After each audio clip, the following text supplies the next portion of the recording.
What's up? This is Terrell Carter, and I just got finished with my episode of the QL Show podcast. When I tell you, you don't want to listen, no. You may have seen him in Medea's class reunion, A Diary of a Mad Black Woman, of course, Meet the Browns, all those Tyler Perry productions, but also you did Empire for some time as well. Empire, yes. Terrell Carter, wait a minute, you sang with Whitney Houston? Last day she sang on Earth. The stats are saying that you shouldn't be here, right? Well, just like I said, man, if these are the cards that you're dealt, all of these things happen to me. Yeah.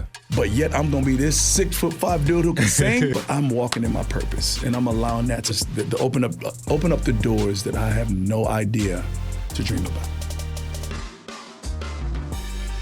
Hey, what is happening, family? Welcome back to the QL Show podcast. I'm so excited about this episode right here because the next guy that you get ready to hear from, you may have seen him in Medea's class reunion, Diary of a Mad Black Woman, of course, Meet the Browns, all those Tyler Perry productions, but also you did Empire for some time as well. Empire, yes. Terrell Carter, he's a singer, he's an actor. I call you the male Karen Clark Sheard, man, because when I tell you this man can sing his ass off, and he got a new song out, so we're going to definitely talk about that. But Terrell, welcome to the show, man. Thank you, man. Thank you. What's up, man? It's been a long time coming. I'm excited to be here. It's been a long time coming. Yeah. You know, last year was a hell of a year. I ain't gonna lie to you. It was a hell of a year for a lot of people. But I think now people are in this mindset of like, let's turn like that pain into purpose, right? Absolutely. Now let's turn the story around. So the last few years have been a hell of a few years for a lot of people. For you, though? Well, for everybody. From 2020, 2020 just opened up a whole new set of eyes, I think, for the world. I think things will never be the same. Yeah. Things are so different. Anything that you've ever thought about, whether you want to say conspiracy, whether you want to say, you know, this from aliens to this, that, and the other, we all found out it's all there. You know, absolutely. And I mean, that just changes the narrative of what's going on in the world right now. So. Now, real quick, because a lot of people remember you from like these Tyler Perry productions, which has now turned into like a staple in black homes all across the country. What is it like being a part of something like that and not knowing what it would do 10, 15, 20 years down the road? Well, it's like being a part of anything that you're a part of. We didn't know that, you know, the greatness of Tyler Perry, not just the person, but, you know, the force. Was something that had never happened in the black community, in black entertainment, in black television, in black theater. You know, Tyler Perry came and changed the whole narrative, changed the whole face of black music and black theater and television. You know, so being a part of that and being an original cast member of that. And we went through it like you are in anything else. You wondering whether your per diem is going to be on time and whether the food is going to be good during the break of the shows. But man, it was just something that now that looking back, was one of the biggest things that has ever happened in my life, period. And there's a gospel song that still to this day, people sang it whenever my church opened up, Relentless Church in Greenville, Fantasia, Kirk Franklin, Tamala Mann, everybody was on stage singing, Father, can you hear me? Father, can you hear me? Yes, Father, can you hear me? Did you know that song would be so big, though, like when you were singing it then? You know what? The song was so great, but the story behind it was even better. I did that song as a demo because I think there was another gospel artist that was supposed to do it, and for whatever reason, it didn't happen. And so I was on set because at the time we were doing Medea's class reunion. And so I was on set just kind of, you know, wanting to be around the whole acting thing. And Tyler was like, well, listen, they're not going to do it. And I had already did the demo. He says, you want to do it? You want to be the preacher? And I was like, absolutely. At the time I had long cornrows, you know. He was like, if you go cut your hair, you can do it. And it was, I had 20 minutes to get ready to do that. And so that scene that you see me doing, that whole Father, Can You Hear Me scene, was done in 20 minutes. Wow. And well, it was done longer than that, but I had 20 minutes to prepare for that. That's what's up. That's what's up. And now, like, here we are in this moment right now. You have this new book out. Problem Child. Yes. And I think you have an interesting story because, for those who don't know, Terrell was born to an 11-year-old special needs mother who was molested by a 26-year-old man. But it just so happened, like, to make this story even crazier is that guy was a part of your family too. Kind of talk about this story. My mom was 11 years old when she had me. She was 11 years old, special needs, one leg amputated at birth. She was the baby that every family, you know, not every family, but that you know was a special needs kid that the family was taking care of. And my father was 26. He was from the same family through marriage, but it was he was molesting her, you know, and didn't think that she could get pregnant. So I was that You know, she was 9 months pregnant when they found out she was pregnant because they thought it was like a tumor throughout her medication and everything she had. Wow. She was always gaining weight, so they didn't know. And then, you know, during that time, things were a little bit different. So when they found out she was pregnant, it was already too late. I was already here. Yeah. So for me to come out and then you're this child who they don't want to really say who the father is. Yeah. I mean, people were so surprised that the 11-year-old girl had the baby. So you knew that she was your mother, though? Absolutely. Okay. But the 11-year-old, special needs, one-leg girl had this baby. I think the whole neighborhood was more surprised that happened, you know? So then they stopped to think, wait, who's the father?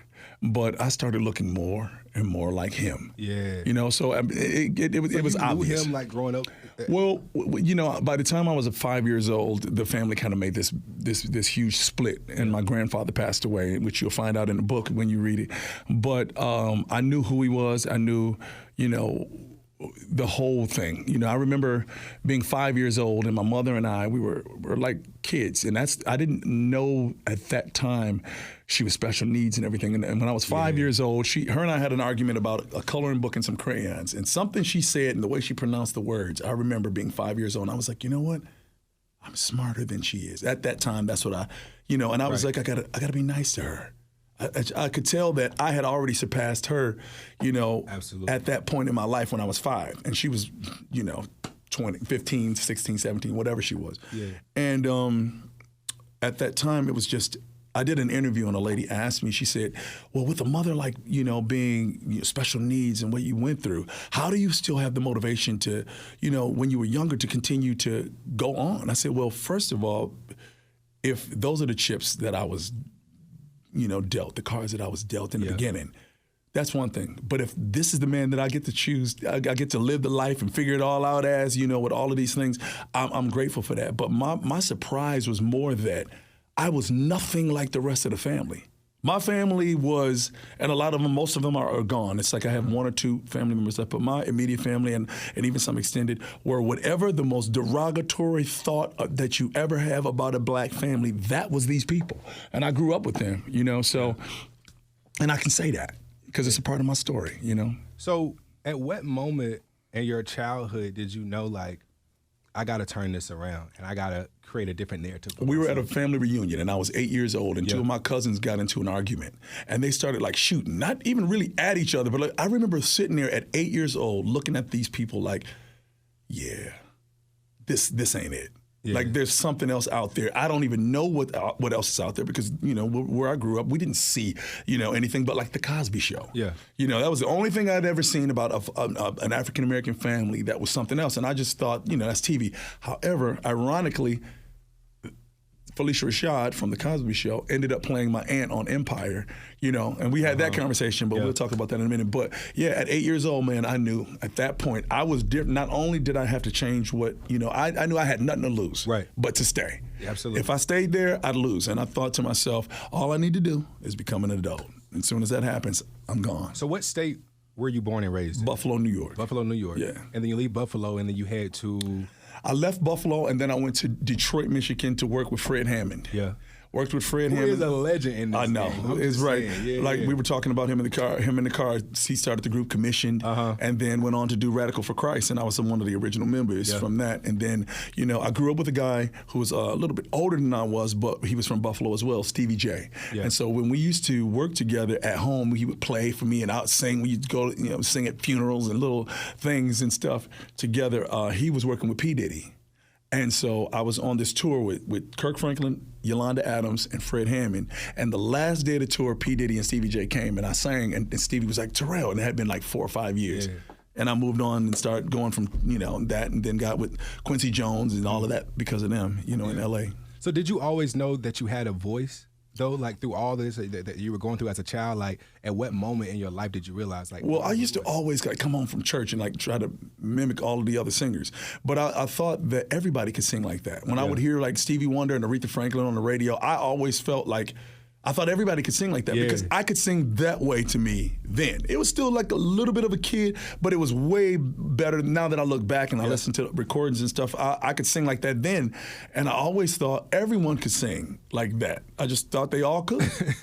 Really? So like, if you could go back and think about like some of those people that maybe inspired you to sing? Like, who are those individuals? Oh, absolutely. Aretha Franklin, Stevie Wonder. But Karen Clark Sheard was one of my favorite singers. Absolutely. Like, when I first heard the Clark sisters, I just was like, I've never heard anybody sing like that. Yeah. Like, phenomenal. Like, she was phenomenal. I think she was singing on Lift Every Voice and Sing with Melba Moore. They did that whole Lift Every Voice thing. And Karen Clark comes on in at the end, and I was like, who is that? Like, her voice was like Aretha Franklin and Celine Dion, and, you know, because Karen comes with that power. And then at that time, she was still discovering how amazing she was. So there was just nobody singing like that back then, you know? Have you and Karen had the opportunity to meet, to sing together? Oh, no. We had the opportunity. I'll be texting. I'm sure I, like, bug the heck out of her. I'll just be texting her and talking to her. There's times when, you know, the greatest part of being in this industry is the fact that I've met all of my heroes, you know, from Fred Hammond to Kirk Franklin. I saw Patti LaBelle also read your book as well. Yes, I used to also sing with Patti LaBelle. So all of it's Patti LaBelle. I think she gave me a quote for my book. Patti LaBelle, Charlie Wilson, Karen Clark gave me a quote as well. That's the best part of being in this industry, is that I've gotten a chance to meet and be friends with now with a lot of my heroes, you know, childhood heroes. So. And then also, Terrell, I kind of want to talk about this too, because Lee Daniels put out this amazing show called Empire. I feel like for a moment, everybody from all across America was watching this show. When you got on Twitter, you saw everybody talking about Empire. When you got on Facebook, everybody was talking about Empire. Cookie was a hoot. I mean, it was an amazing show. It was an amazing time. You had an opportunity to be a part of this show. Kind of talk about, where did that opportunity come from, though? You know, I actually auditioned for, I think Tyrese played the role, but there was another show called Star that was after that. Show, and there was one of the girls had a father who was, I guess, molesting her and all that, and it was like for that role. And so I went in to see Lee Daniels for that role, and when I walked in, he was like, no, you look too model-esque, and you just look like you would be one of the girls' boyfriend. But then when I auditioned for the role, and he was like, but your presence is so big, and I'm 6'5", so it gives that, you know, he was like, you give me that presence, he says, I'll remember you. Well, man, you know, when people tell you they're going to remember you in this industry, you like, and I was so disappointed. So time is going on, and you doing your own thing. I didn't do my own thing. I moved on to do some other theater plays after the Tyler Perry plays, and I was on a theater play with Lisa Ray, myself, and a couple other people, and got the call to do the audition for Empire, you know, playing Jussie Smollett's boyfriend across from. And so I did the audition, and they didn't even call me. Like, they did, and it was funny, I was kind of leaving that job. I was in transition, and I moved, and I just was like thinking to myself, this is gonna happen. It's gonna happen. And before I took a flight from wherever I was, and when I landed, they didn't even call. I had it already. You know, usually with a show that big, you have to test for it and all of that. They gave me the role. So that's how it happened. He remembered. And also, I really want to talk about this new record that you have coming out, Old School Lovin'. It's giving you like R&B vibes from like early 2000s, maybe like late 90s, but that was like when music just felt right during that time. So now you had this record out. Kind of talk about that. Well, you know what I do now, man? I'm at that point where I've done 12 albums, 20 singles. I just do music. I do music now. I'm not concerned as much to say, oh, this was commercial, this is what... I do stuff that feels good to me. And I was going to say that too, because your music, like with this Old School Lovin', is totally different from songs that I've heard in the past, because you give like house vibes, you know, as well, pop music, you know what I mean? I've been doing a lot because a lot of my friends are DJs, and you know, one of my friends, Mark Kitchen, who we used to be signed to Quincy Jones together, he's now MK, and he's playing to 150,000 people a night in Ibiza. So we've done some stuff together, and that whole house world I've been tapping into, you know, and not just the R&B world, the play world, you know, acting world. I'm going and I'm singing with a lot of the DJs on these things like Groove Cruise and all of the stuff that my friends are on right now. I wish I was on with them. But yeah, man. So I do what makes me feel good at this point, and that's period. You know what I mean? Yeah. How do you go back to those childhood traumas and say, I want to inspire the next generation. Like, I want people to read this book. And I know it may be dark, but how do we turn this story around and give people light at the end of the tunnel? Well, I finally got to the point to realize, because my story was a story that I was embarrassed about before, but I got to the point that I realized that there is not this much of a coincidence in the world. If you don't believe in God, or well, I don't care. feel like just my story and who I am and the way that I'm here and the way that I'm this man based on what I've been through, something is going on. Yeah. And so I felt like, my story is bigger than how I feel about it. My story is bigger than just me being embarrassed about it. There are things that I've gone through that have happened to me that have nothing to do with me, but have everything to do with the other people that are coming up behind me or the people that need somebody to hear that they're not alone. That I realized years ago that I used to think acting and stuff, I'm here, my main purpose is for healing, for myself, for other people. My story is to definitely bridge the gap, and at some point you have to look at yourself and say, yes, I've had all of these things happen to me, but so what? Yeah. I can't, that has nothing to do with the people that I need to either touch and the people I need to be with and the friends that I need to, be around as I go on through this thing called life. No, and I was just talking about this in the last episode as well. I think last year was very difficult for me, but I think what brought me out of it was talking about it, right? Yeah. Because for so long, I feel like I have always suppressed my emotions, my feelings. When people be like, "You good?" I'm like, "Yeah, I'm all right. I'm good." Right. But last year I told the truth. Right. I wasn't all right. You know what I mean? And I needed somebody to lean on. I needed somebody to talk to. And I feel like when you're open and when you're honest about your story, I think God is able to set you free faster than you just trying to suppress those emotions and feelings. Mm-hmm. And you will definitely be able to touch someone else based on what is going on with you. God works through people, and I believe that wholeheartedly. There's just no reason for me to have had all of this stuff happen to me, and then everything down to the way that I got my book deal. Like I was at Coachella in the silent disco, honestly wasted, drunk, and this guy came up and started talking to me, and we were just talking, and he was like, I love your whole vibe, your energy. So what's your story? And I told him, and he says, he's a publicist. And he says, and you know what? I represent this publisher. He might like your story. That was a Friday. Wednesday, I had a book deal. Wow. From this guy. Wow. So things like that have happened to me, from that to singing with Whitney Houston from the last day she sang. Wait a minute, you sang with Whitney Houston? Last day she sang on earth was the day she was at the Kelly Price. And I was one of the people. It was me, Faith Evans, and we all sang Save the R&B for... this is the night before she passed away. The night before she passed away. The last time she sang, I was one of the people. It was like 6 of us that sang for Kelly Price, Save the R&B, and I was one of them. And so Whitney, and we all sung together at the end. But it's that, it's not just that, it's that, being a part of the show Empire, being a part of the Tyler Perry franchise, being a part of, there were so many things that I have, being signed to Quincy Jones and being, just working with Fred Hammond when he did Radical for Christ, which changed the face of gospel music. I'm like, at some point, I'm a part. It seems my grandmother, before she passed, God rest her soul, she told me, she says, you know what, you remind me of Forrest Gump. And I was like, what do you mean? She says, you know how he was just always in the right place at the right time? For all of these things, you've been a part of the most major thing. She says, and at this point, it's time for you to do your own. She says, when you got ready to do gospel music, you went with Fred Hammond and Kirk Franklin. R&B music, P. Diddy. Movies, Tyler Perry. And now it's time for you to do your thing. And I said, you know what? I get it.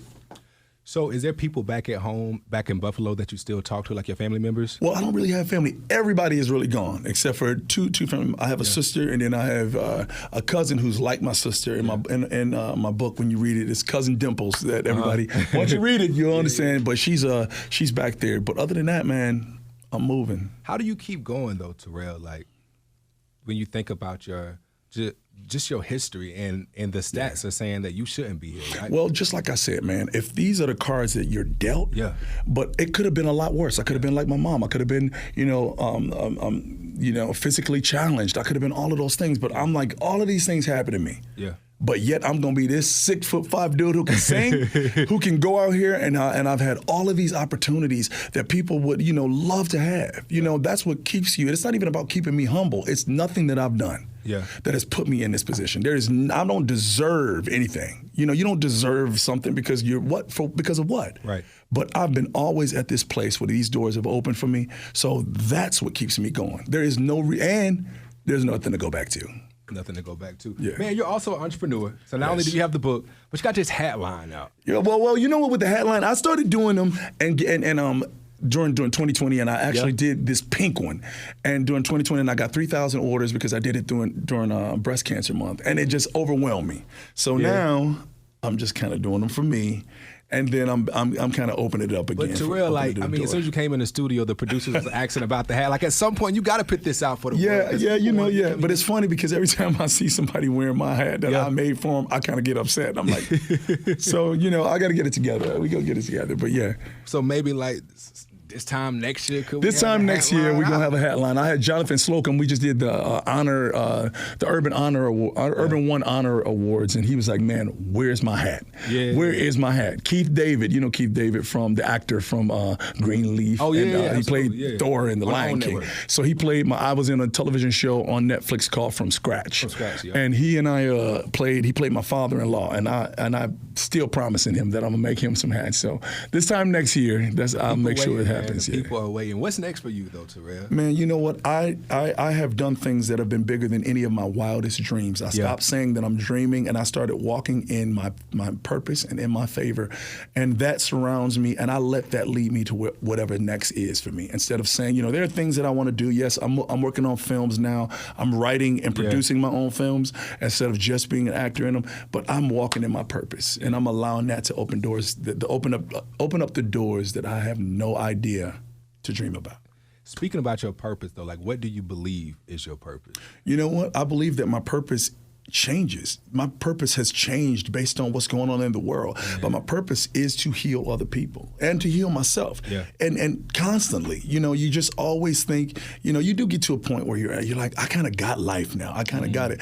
But then you meet somebody else that just opens up a whole new can of worms for you. I think that my purpose is honestly to be open to whatever it is that I run into when I find other people. I will never, somebody said, well, you're so nice, you're so kind, you're so humble. What other way should you be? It's not being humble. I'm a human being who has had trauma, who has had horrible trauma, a horrible origin, a horrible situation that I started in. And that always keeps me at a point that I can meet someone who has $2 or $20 million, and I can see you for who you are and where you are instead of looking at you, Xing you right out, Well, I think it's an amazing thing that you are telling your story because there's so many of us, like I said, who deals with childhood trauma, who have never went back to kind of open up those wounds and really like dissect and kind of get through like what is truly the issue and why am I the way I am today and all that good stuff. But the fact that you're able to tell your story, it clearly shows that you have been set free from a lot of the things that you were bound by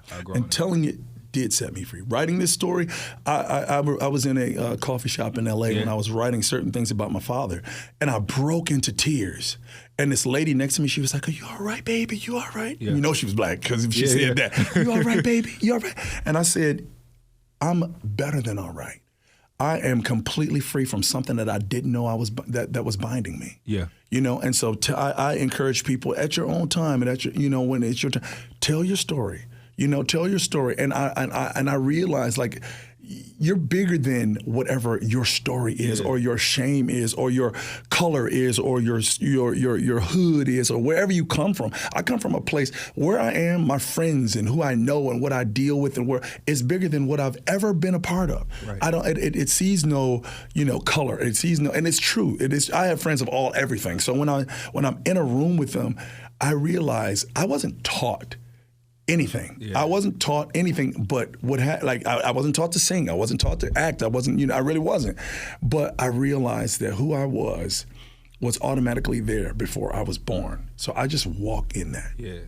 I love that. I love that. Terrell Carter, man, thank you so much, bro, for stopping by the QL Show podcast. I've had you on like the virtual before. I think you've been on the radio station before. I mean, the radio show before, but I don't think haven't had a chance to actually have a sit down and really like kind of talk about your story. I think it's a beautiful thing.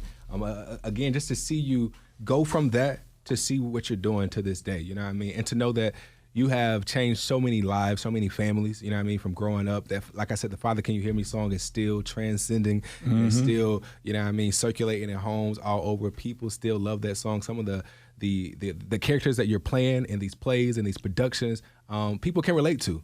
People can relate to. And I'm sure people will be able to relate with your story as well. And hopefully this can change someone's mind about telling their story, because hopefully this could set someone free. Absolutely. That's the goal. Change someone's mind about telling their story. Change someone's mind. I have so many people change someone's mind about taking their lives. Life is worth living. Absolutely. Because he does live. he lives. Absolutely. And because he lives, I live. That's right. I'm just saying. And can face tomorrow. Yes, absolutely. We ain't trying to have church, but you know what I'm saying. But we can if you want to. Terrell, where can people follow you on social media? Go to with you, all that good stuff. Terrell, the official Terrell Carter on Facebook, Terrell Music, everywhere else you can find me. At Terrell Music. Perfect. Yes.